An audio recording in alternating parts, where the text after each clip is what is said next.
Mitchell, jumper. Oh, yeah! DaVon Mitchell owns the night. It was win or go home. The energy? Electric. The stakes? Everything. And in one of the most thrilling play-in games of the season, the Miami Heat and the Atlanta Hawks went toe-to-toe in a battle for survival. Who would rise and who would fall? Let's break it down. Miami came out of the gate like a freight train. Fast breaks, sharp defense, three-pointers raining down. They jumped out to a 17-point lead, and it looked like they were about to cruise. But, of course, this is the NBA and no lead is safe. The Hawks weren't backing down. Karis LeVert and Georges Niang stepped up big, helping Atlanta claw back. They started to put the Heat on their heels, and before you knew it, the lead was cut down to just 3 points. Then came Trae Young ice in his veins. When he took over in the fourth, the game changed completely. No one could stop him. He tied it up, took the lead, and the crowd was loud. Atlanta was alive, and Miami was on the ropes. Still, Miami wasn't done yet. Tyler Hero, with the confidence of a closer, drops 9 points in the fourth. Tough shot after tough shot, putting the Heat back in front. This game was turning into an absolute battle of wills. And just when you thought Miami had it locked up, Trae Young ties the game with 1.3 seconds left, hitting a ridiculous layup through traffic. We're headed to overtime.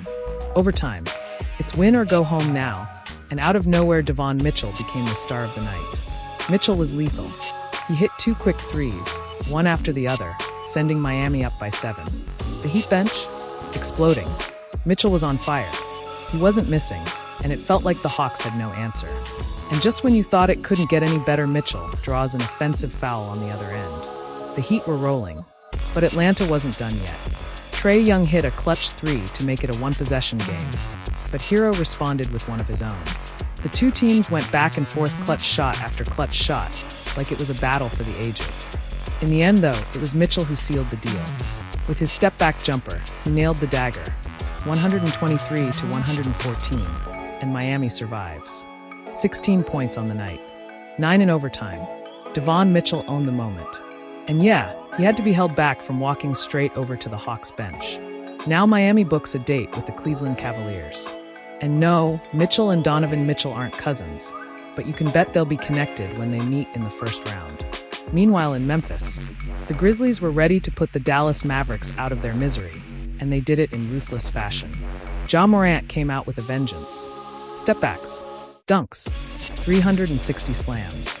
You name it, he was showing out in front of the home crowd, racking up 12 points in the first quarter alone. Morant wasn't just playing well, he was dominating. Memphis pushed their lead to 25 points in the second quarter. This was turning into a blowout. Anthony Davis was fighting through an injury, giving it everything he had with 40 points and 9 rebounds. But even a Herculean effort wasn't enough. AD was playing hurt, and the Mavs couldn't keep up. AD stayed in the game, limping around, trying to will his team to victory. But in the end, it was clear his injury was too much to overcome. A late air ball, and then the Mavs were eliminated. Memphis delivered a dominant performance, winning wire to wire. They've got some serious momentum as they move on to face OKC in the playoffs. And for Mavs fans, the end came with a little bit of poetic justice. Exactly 77 days after the Luka trade, Dallas season came to a close. With that, the playoff picture is set. Miami versus Cleveland, Memphis versus OKC. Let the real madness begin.